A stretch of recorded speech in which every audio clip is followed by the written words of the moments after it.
Good afternoon and a warm welcome here to the IPC press briefing this afternoon. My name is Peter Krause and I work here at the Center in Copenhagen. We've really been looking forward to the presentation and the briefing today and to introducing our two speakers. They're both members of the Danish Parliament, Folketinget.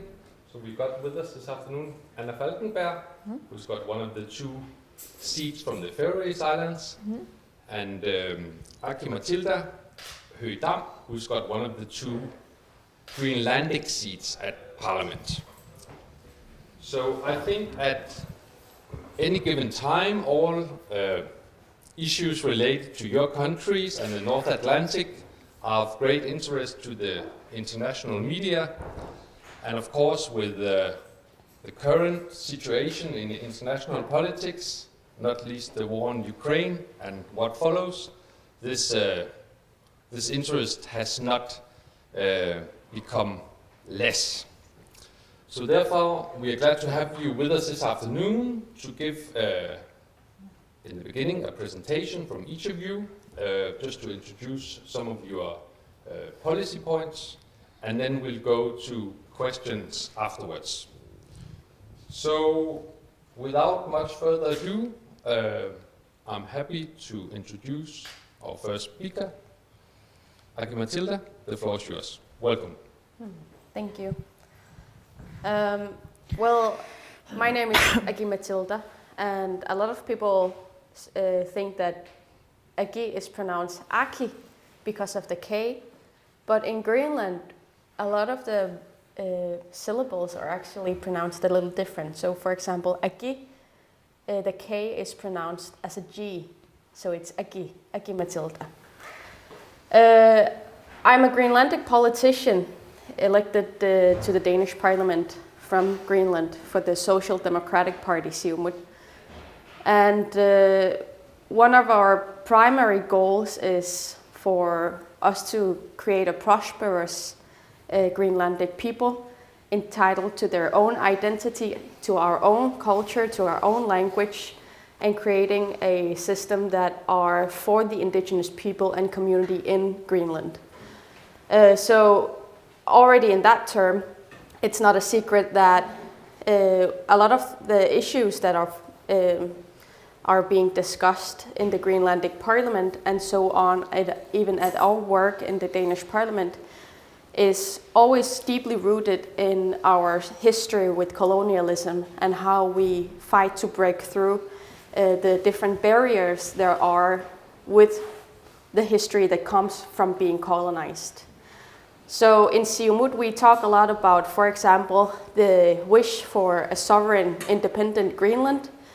And here it's also noteworthy that tomorrow the first constitution is going to be presented. The Greenlandic Constitution Commission is going to present a future Greenlandic constitution for our independent Greenland.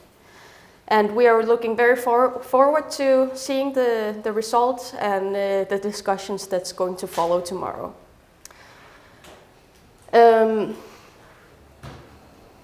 Well, if you look at Siumut and the history there, if you look at Greenland and the history there, a lot of it is actually something politically that's been debated, not so much as when Greenland was formally colonized back 300 years ago, but more what happened when we were not formally a colony anymore, which was in 1953. So there from onward, there have been a lot of apartheid-looking changes politically in Greenland. For example, separating Greenlandic children and Danish children in schools and in public spaces. There's been a lot of discussion about laws that made it legal for Greenlanders to have less pay than Danish people because Greenland people should strive to become as Danish as possible. And that is also when a lot of political changes happened. Siumut, my party, was started as a movement of a revolution back in the beginning of the 1970s. And the revolution started with music and festivals and being able to even sing and having a rock band singing in Greenlandic was almost a taboo back then. So a lot of stuff have changed over those years. The political party was formed after that movement, whereas one of our members were actually a member of the Danish Parliament called Moses Olsen, who with his party members tried to create the same systems as he had seen his Faroese colleagues had for a long time period, which is hjemmestyre, self-government or self-rule, home rule, thank you. And in the 1979, that's when Greenland got its first home rule and got its own parliament. So when we discuss the different issues today, sometimes I always look back and says, well, it was in 1953 we got our parliamentary members. Before that, we didn't really have a political say as such. And even in 1979, that's when we got our first own parliament in Greenland. So sometimes it can be a little difficult to be a Greenlandic politician in Denmark, as we have our own parliament, we have our own government, but not really, because there's still a lot of issues that are under the Danish Parliament, and having to find that balance between how to balance the other party ideas in Greenland and the respectful of the democracy, where there are 5 different parties with 5 different areas of ideas of how the country should be ruled, whereas we are only 1 to 2 parties in Denmark, almost representing whole of Greenland, even though there are different opinions and views and stuff. So yeah, I hope for a prosperous discussion and open to any questions you might have. Thank you. Skal jeg overtage, eller skal vi lige? Yeah. Then I just start. First of all, thank you for the invitation to be here today. I have been looking forward to being here. My name is Anna Falkenberg. I am a member of the Danish Parliament elected on the Faroe Islands from the Union Party, which is a centre-right party, social liberal party, and we would like to be a part of the Kingdom of Denmark, or the real. I have write a speech here that I will say out loud, and then you can ask some questions afterwards. The world is getting scarier. And the increased global tensions definitely leave their mark on the North Atlantic. The Faroe Islands are small, and actually we used to joke about being so small that we didn't even show up on most maps. Now the situation has flipped upside down. We are now one of the epicenters of global geopolitics. Escalated tensions between East and West and the melting ice caps have increased the global focus on the Arctic and North Atlantic. This new position puts a lot of strain on MPs and respective governments in the area and established ties in the Danish realm. We in the Union Party are working on modernizing the Danish realm through increased cooperation, respect and trust. One of the ways doing so is the recent establishment of the high-level executive committee between governments in the Faroe Islands, Greenland and Denmark. This is a major step on the right path. Just to clarify, the Faroe Islands have control on a lot of devolved powers. We control, for example, economics, health policy, fishery policy, while Denmark controls foreign and defense policy. But in a world where the lines between defense and fisheries, for example, get increasingly blurrier, it's through increased cooperation and dialogue we find the best solution. The high level of executive committee has a single purpose, that is to coordinate, discuss and include the Faroe Islands and Greenland in these not devolved matters. We're now more included in the decision making than ever. The recent situation where we have an ongoing war in Europe should underline the importance of this cooperation. I was also therefore very pleased when the new coalition government in Denmark announced that they would include Faroe Islands and Greenland in a new agreement for military defense spending, and I'm looking forward to these negotiations. The upcoming agreement will set out how the whole Danish realm will prioritize defense spending, and I think it's obvious that there should be an increased focus on the North Atlantic and Arctic and the High North. The Faroe Islands lie very strategically between the GI-UK gap, and while I'm happy that there is already a plan to build a NATO radar on the Faroe Islands, I think we can do more. I personally think our priority should be to establish capabilities which serve a dual-use purpose, which can both be used for civilian and, in worst case, military use. We don't want to militarize Faroe Islands, but we should definitely do our part in this new world. And as a younger member of Parliament, something that lies very, very near to my heart is an increased effort to curb the effects of climate change. I was therefore very pleased to announce on Monday that my party has secured even more funding in the recent budget negotiations towards environmental research in the North Atlantic Ocean. This new funding increases our already record-breaking amount, for Faroese standard at least, to marine and environmental research, 14.5 million Danish kroner in total over the past and coming years. The North Atlantic is, as I mentioned, an epicenter of the crisis as well.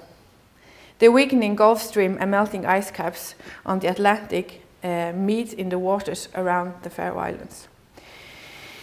Therefore, it was surprising that there was so little research on the topic and the impacts of the climate change will have on the area. Both of these topics I raised today highlights how only through increased global partnerships and cooperation we can fix our common global problems. No one can do it alone, and we have to fix our problems together. That was my a little bit long intro. Okay, thank you very much both.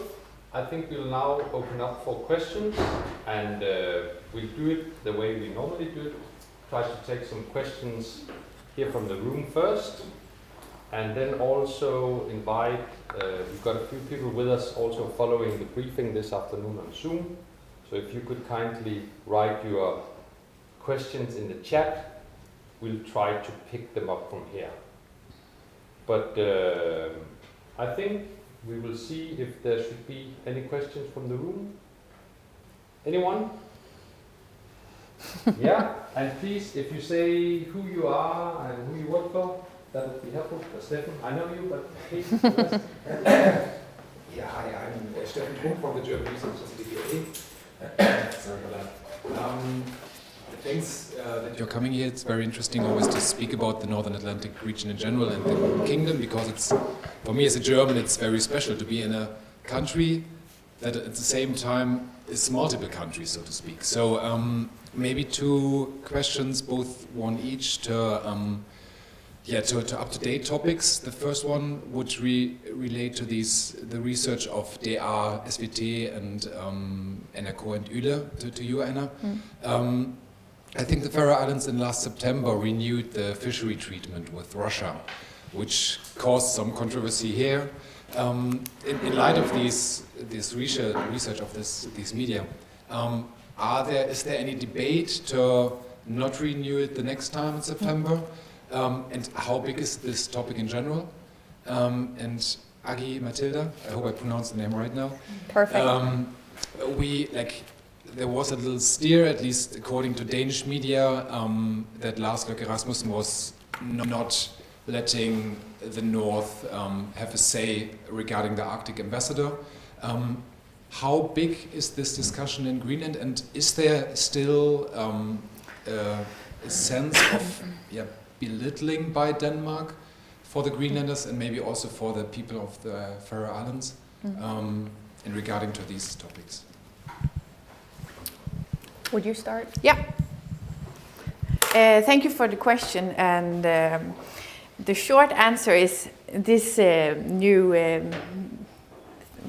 I don't know how to say it, this new series that is in the Nordic countries? The short answer is yes. It is a lot of debate is both in the Faroe Islands but also here in Denmark. The past days I have spoken to, I don't know how many Danish media, but very many. We decided November last year, as you mentioned, to make this agreement for 2023 also. And there has been in the Faroese government a research work where a report has to be, it is done, which sets out both the advantages and pros and cons to make it for 2024 also. And I would say that in next week, I think a decision will be made by the government and possibly also some of the opposition party. I represent the opposition party in the Faroe Islands, one of the largest opposition party, and I think that we will be a part of the agreement also, but I trust my colleagues on the Faroe Islands to negotiate that one. But I think in the coming week there will be a conclusion to that one. In general, yes, there was a debate on it in the Faroe Islands in November, and it has also been now because of this media attention. I would say that for us, there is nothing new in this series. We have known for many years that the Russians have used some intelligence in our sea area. We have known that for a long time, and I think also the Nordic countries have known that for a long time. So, but of course, when it's up to the area, we have to take it seriously, and we do. And the Faroe Islands have made a lot of politics after the invasion of Ukraine. We have made sanctions to Russia. We had an export to Russia on 23% in 2021, and today we have an export around 6%, which is food, and we are allowed to export food to Russia. And you can make Denmark has an export has only increased the export by a half, and we have 2/3. So we have the Faroese economy can feel that we don't export so much to Russia now.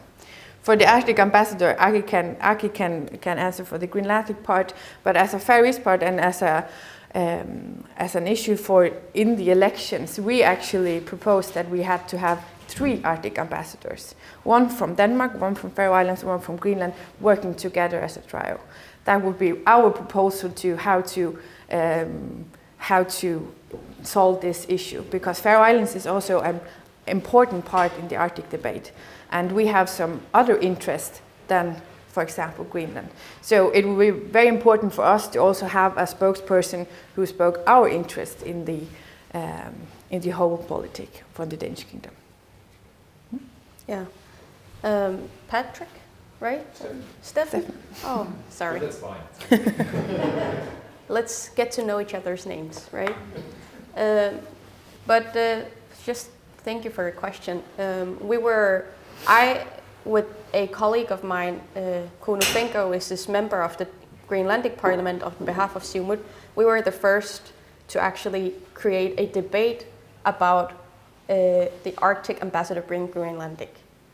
And we did that also because personally I also sit in the Siumut board, and it's important for us to always remind that when we talk about the Arctic, especially in the Danish realm, to remind ourselves who actually lives in the Arctic.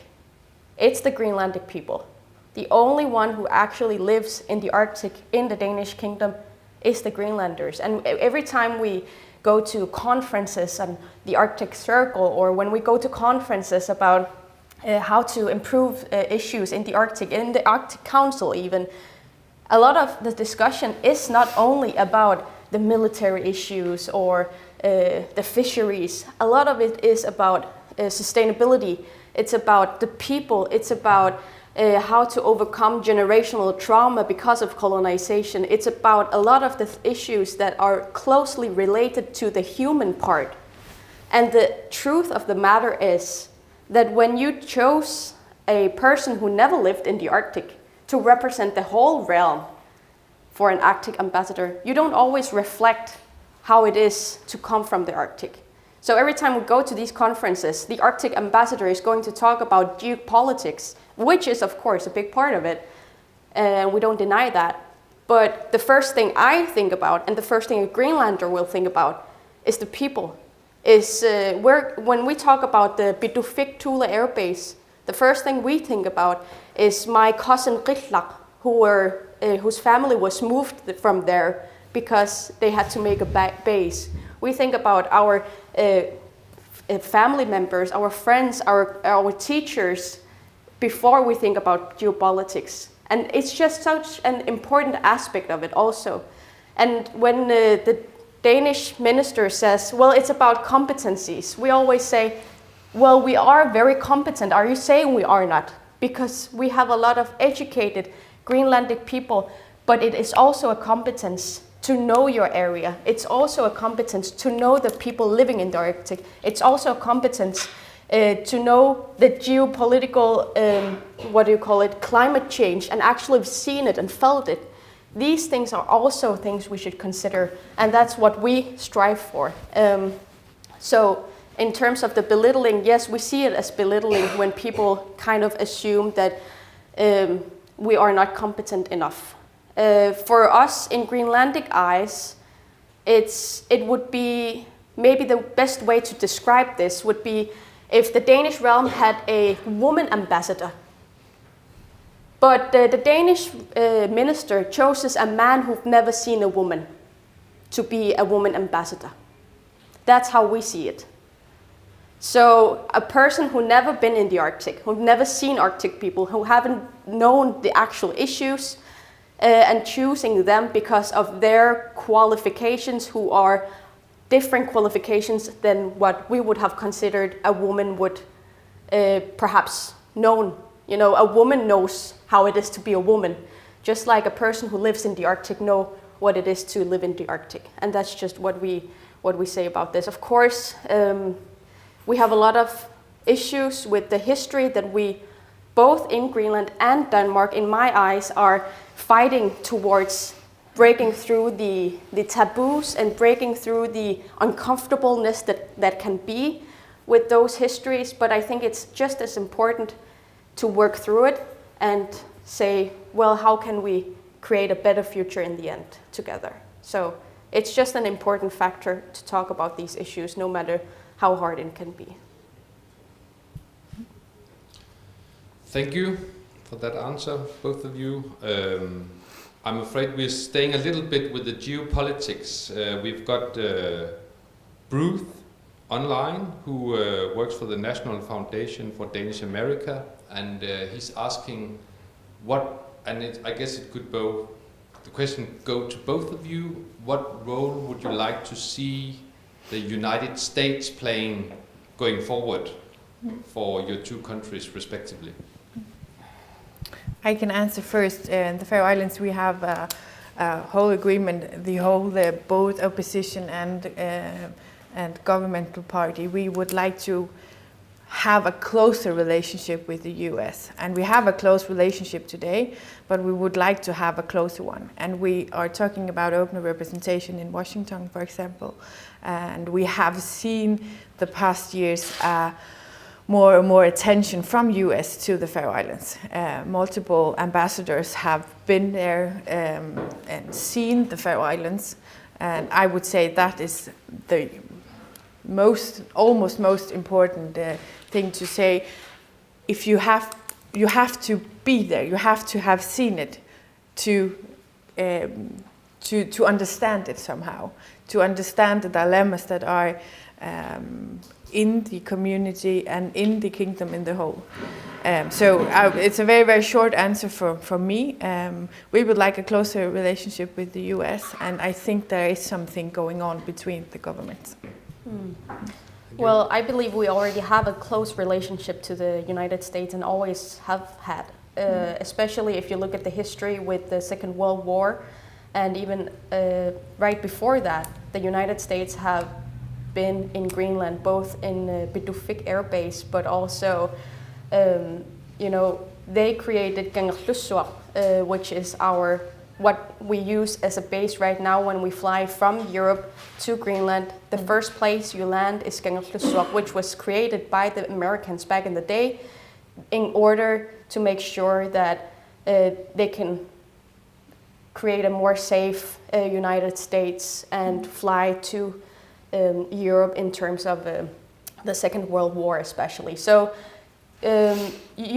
recently, not that recent, but recently the United States also reopened their consulate, which had been open for many years, and they closed it for a short period of time and then opened it again in Nuuk, again in order to be more closely connected to the Greenlandic people as well. I think it's both in the interest of the US in order to do this, but it's also in the interest of Greenland, and in my opinion, in the interest of the West, for us to have that close relationship to the United States in order to make sure that our interest and our security is being upheld as long as we are still a part of NATO as we are. Thank you. And I'll just say once again that for the guys following us online, if you want to get a question in or try to, you can type it in the chat and we'll try to pick it up from here.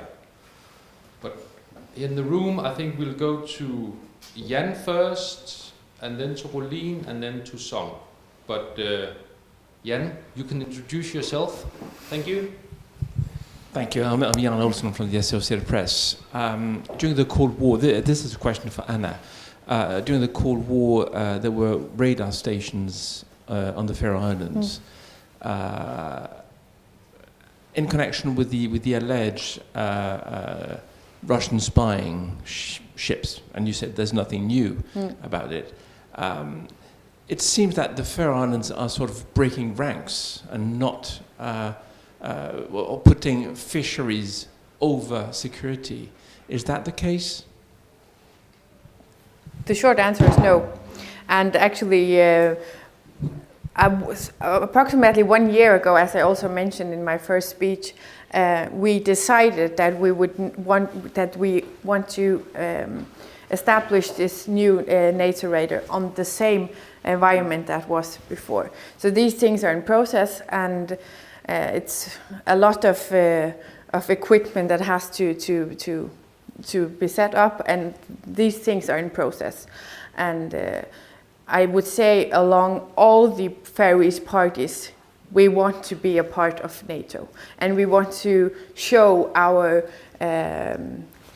alignment to the NATO and to the Western allied, also US.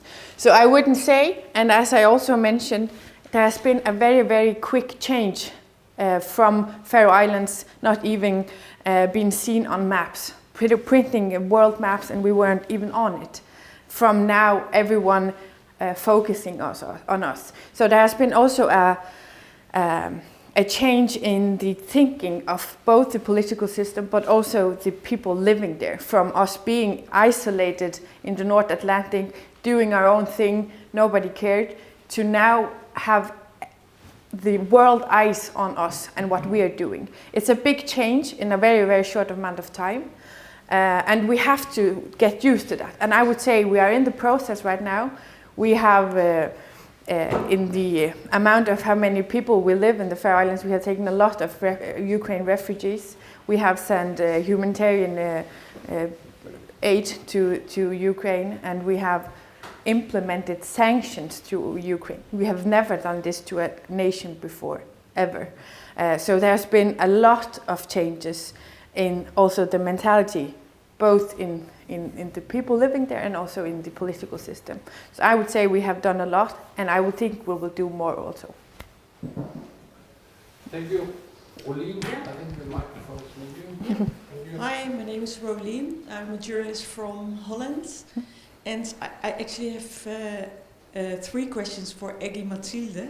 If it's too much, then just say, then 2 is enough. I was wondering if you can describe the steps before the nomination of the Arctic ambassador. Were there discussions, or did it come as a surprise?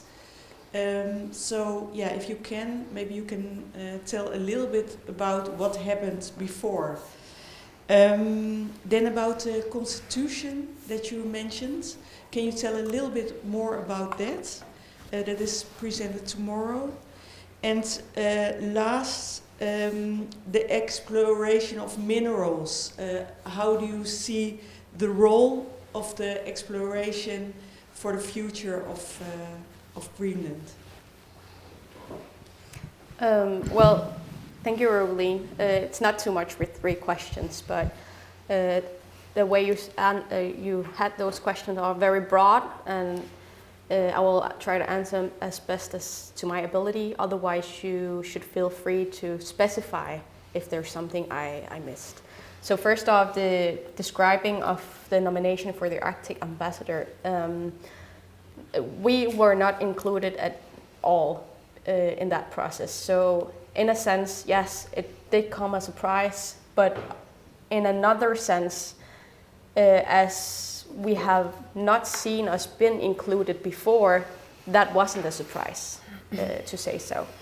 But it's therefore important to us, as we had always done every time we spoke to the Udenrigsminister, the Minister of Foreign Affairs, to point out that it's important for us to be represented and our voice to be heard, especially in concerns of the Arctic, as a lot of our people live in the Arctic. So, of course, for us, it's important, as we are politicians, to have discussions and debates about it, to raise awareness, and that's what we are trying to do. In terms of the constitution that are going to be released tomorrow, there have been a constitution commission for quite some time now in Greenland, and we are very excited for the constitution commission to release their thoughts and ideas tomorrow through a press release that's going to happen at, correct me if I'm wrong, I think it's 2 o'clock in Greenlandic time. And it's going to be available live, as I'm aware, where there's going to be a smaller ceremony, but also a press briefing where the Prime Minister of Greenland is going to discuss the amount of the Constitution, as we have not known about it. We haven't read it yet. So we're very excited, and I'm sure that there's going to be a debate and discussion about the format of the Constitution. The idea is that this Constitution is going to be created now and be ready for that day where we are becoming a sovereign state. So in terms of the minerals, the role as of the moment since 2009, mineral area is Greenlandic responsibility. And in that time, there have been a lot of discussions in Greenland exactly as how to manage the role. And it's not an easy discussion. It's also about what kind of minerals we're talking. And if we're talking about how close to the Greenlandic population or the biodiversity and all the environmental risk benefactors and the economy and all sorts of things. So it's as much as the individual based we have to take every time and take every precaution as necessary. And it's important for the Greenlandic government that every rule and every respectable issue that is presented to the public of Greenland. In terms of, if that's, I can almost guess, it's also about the uranium projects that's been discussed. It's very important to talk about that. It's, again, as much as how and the safety of our people, but the safety of how it would be exported if it is gone to that point that's being discussed.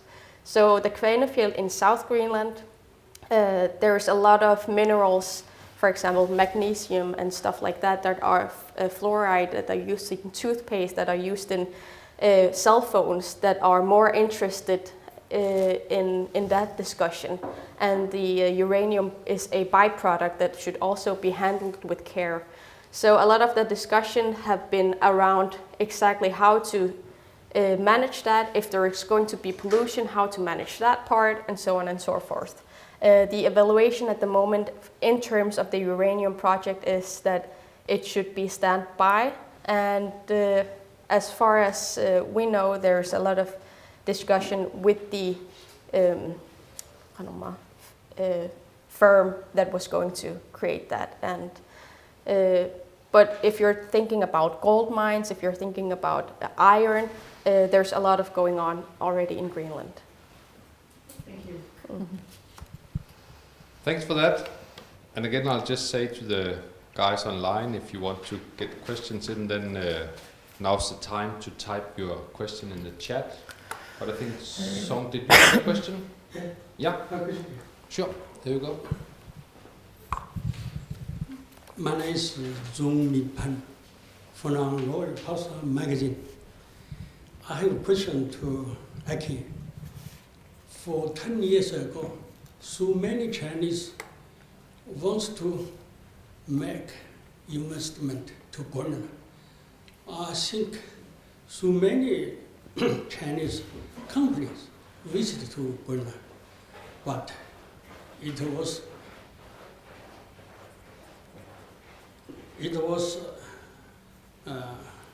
not successful. Yeah.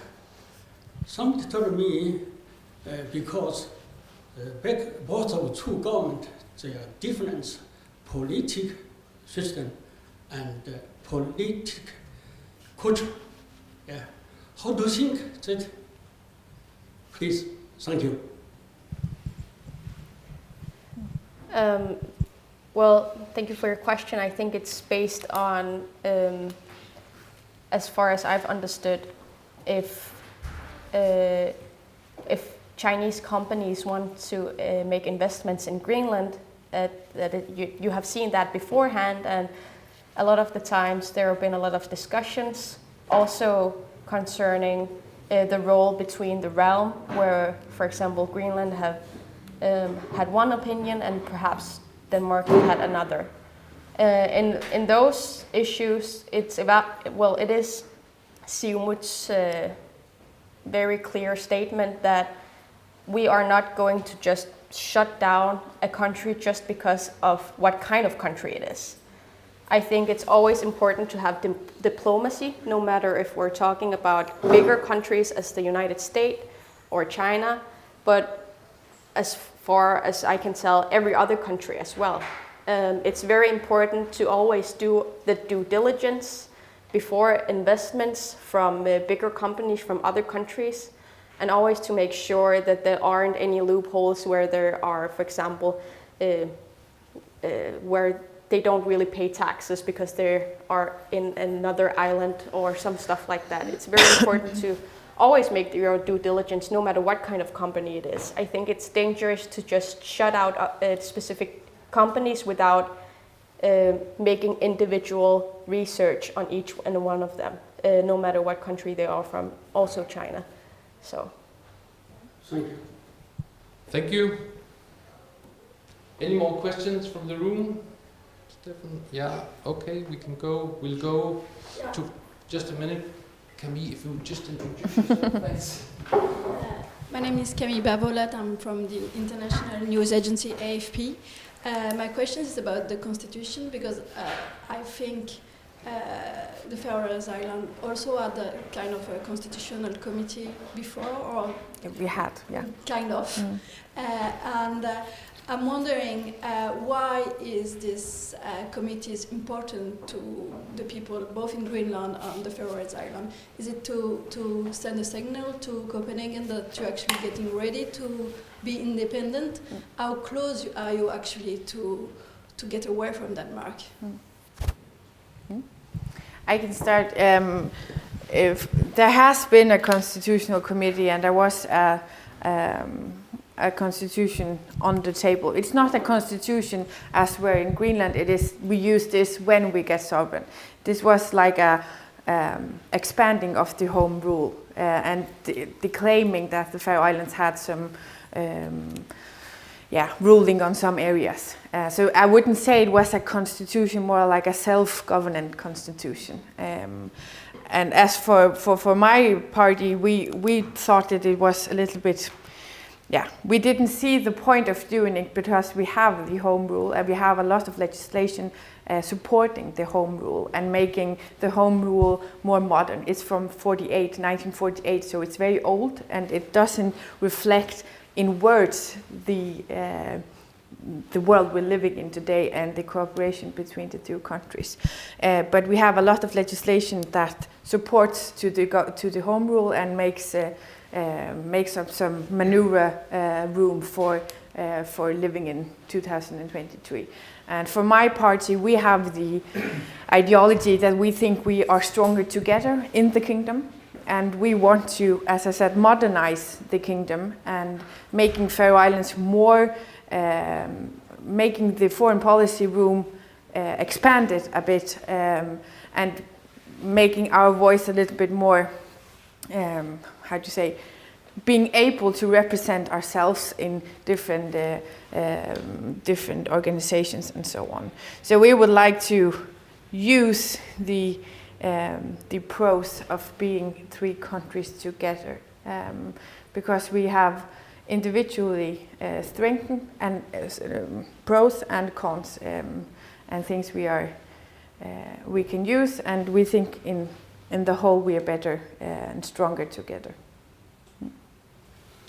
Well, as you can hear, there are different both parties, but we are also very much different countries with different history, and even our languages are not at all similar to each other, whereas our Greenlandic language, and the reason I'm putting on language is because it changes so much in how we see the world and with which glasses we see the world, is so different that it's a whole other Inuit-Aleut language, which is considered Inuit from Greenland, Canada, Alaska, and even all the way to Siberia. We can more or less understand each other, whereas it's more an Indo-European language we're talking about when we're talking Danish, Swedish, Norwegian, Icelandic even, sometimes Faroese, these type of languages.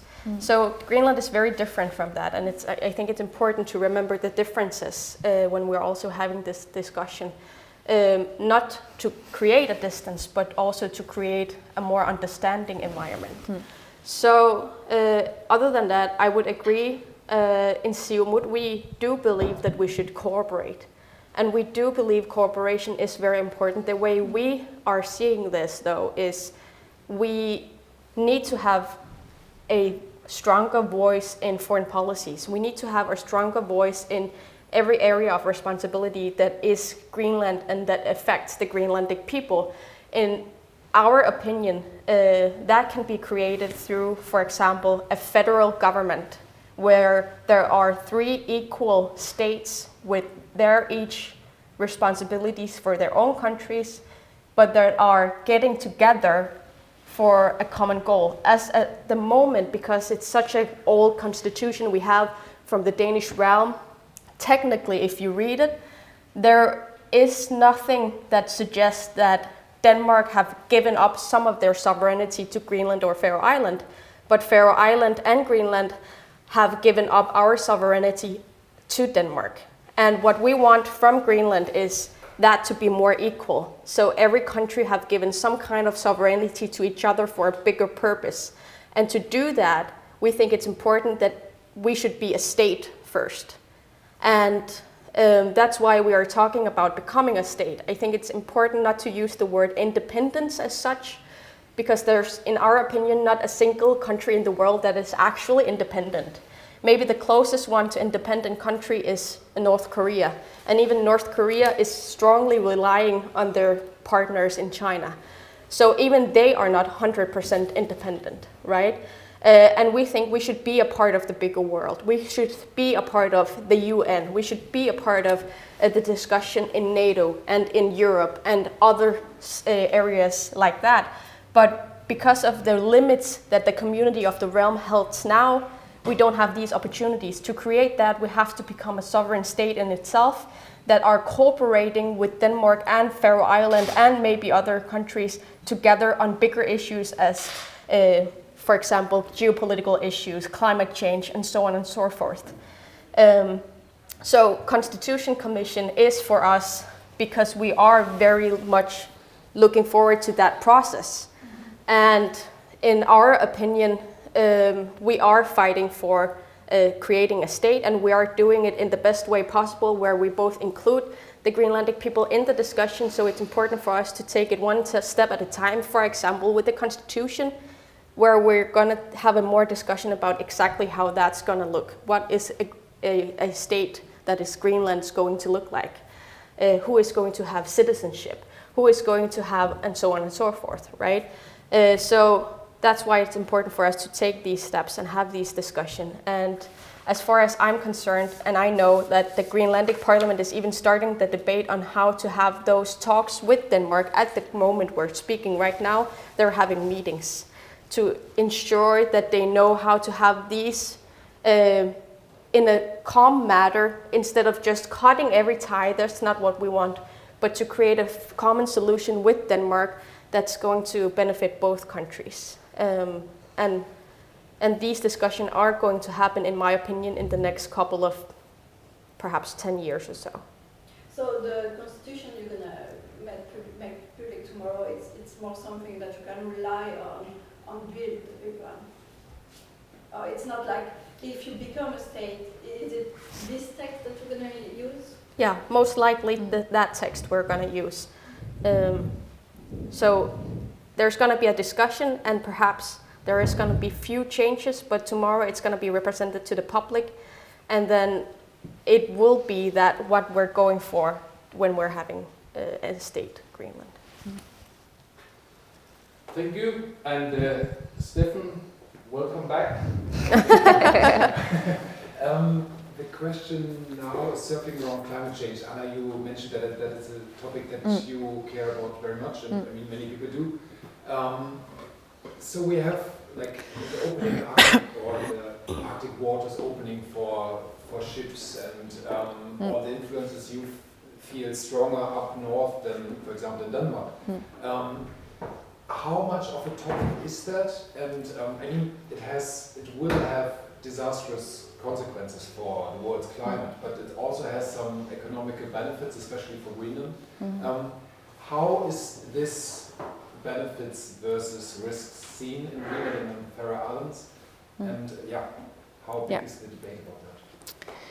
I would say the debate has increased over the last years, as we have seen it in Denmark. But I would say the public in the Faroe Islands are very divided still. There's someone who speaks very loud about it, walks the streets about it, and someone still in the 80s not wanting to talk about it. And I throw my trash here, and I don't care about using oil to warm my house. And I would say it's a very, because we are so small, the division between the poles, so to say, are very obvious. But we now have, we had also before, but now we have a environmental climate ministry, if you could say that, and they have, we had some, how to say it in English, some mål, alltså att det är Magnus Rasmussen gjorde vävlagspolitik, alltså mål. Yeah, climate goals, if you can say that, and because we have a lot of wind power in the Faroe Islands, and we have a lot of windmills, but the problem is the sea, the fishery industry. That is the most part of the Faroe Islands that are the polluters, if you can say that. So we have a big problem how to make the fishery industry more green and not using oil, for example, and the fishery boats. We have that's like the biggest issue in the Faroe Islands right now. How can we make the fishery industry more green? Because the energy crisis, as you had seen in Europe, we haven't experienced that in the Faroe Islands at all, because we don't use gas. biogas. We only use oil and wind for energy, and a little bit of sea energy. I don't know if it's called that. Yeah. Hydropower. Hydropower, yeah. So I would say the debate is very, very high, and something is changing, but I would say it's very difficult to get some of them, to see the point in the green. Yeah. Well, there's a study that says that people who live in the Arctic experience climate change 4 times more than the rest of the world. The way we see it, for example, we have a map of Greenland right here, and it's obvious that there's kind of a line where some people are actually who lives more in the south because it's more warm. They have like cows, they have sheep, they have agriculture, and that's their way of living. Greenland is so big, you should imagine that it stems from Norway all the way down to Italy. That's how big Greenland actually is, and people forget that. And when we go to South Greenland, we have agriculture. When we go to North Greenland, we have only hunting, because that's the only way you can sustain people. And especially in the northern part of Greenland, the way people experience it is through erosion, where a lot of mountains are eroding. That causes, for example, security risk in terms of housing. It creates security risk because there's a lot of tsunamis. We have had incidents where a lot of cities have been washed away, and all houses, people have been killed because of climate change. Some of these issues we also experience is we have a history of a deep-rooted culture in hunting, where every generation have orally been told where to hunt, where it's safe to hunt, how to deal with animals, always taking care of the environment. Even studies have shown that indigenous societies are fighting climate change just by the way that they are living. But what they have experienced recently is they can't use their fathers and grandfathers and grandmothers' experience anymore, because when they say you go there, that's safe, it's not safe anymore. The polar bears aren't there anymore. The whales are not there anymore. The ocean are not as strong anymore. They're usually so strong that you can have a car and you can just drive around on the ocean. You can't do that anymore because you usually fall down. There have been many incidents where people have died because of it, which is so unseen beforehand. So in terms of climate change, you can see a lot of the effects in Greenland, especially if you talk to people. But Greenlandic people have always experienced harsh climate, harsh environment, and the ability to adapt and trying to be positive is very strongly in the Greenlandic communities. If you talk to people, they try to keep their head up high, talking about fishery opportunities, talking about tourism, sustainable tourism opportunities, talking about how we should have more hydropower. As of the moment, almost 80% of all power in Greenland is hydropower.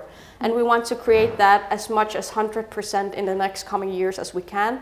And all those changes are happening. We have gotten rid of some limits in order to tourist shipping and other companies not to use heavy fuel oil because it destroys our environment. We have stopped oil drilling in the Arctic area and so on and so forth. So we do what we can in climate change, but I think it's always important to remember that we are only around 50,000 people. And I think it's important that we should have those voices heard, as it is us that are also mostly affected, but it is affecting everyone all over the globe. Thank you. I think it's now coming up to 4 o'clock, and we have agreed to wrap it up here at 4 o'clock. So unless there's a last raised hand, I think I'll say a big thanks to both of you. Also thanks to the media that joined us online this afternoon. And we're looking much forward. There's going to be some news tomorrow There's a last question. I think we've got time. Sure. Let's just get it in. Can you send it to me, Adam? You should have it already. No, I'm not yet. Can you read it out for me? It's not a question on geopolitics, but one for Anne. Faroes is one of just a small number of European countries with very restrictive abortion laws. It was discussed in the run-up to the elections.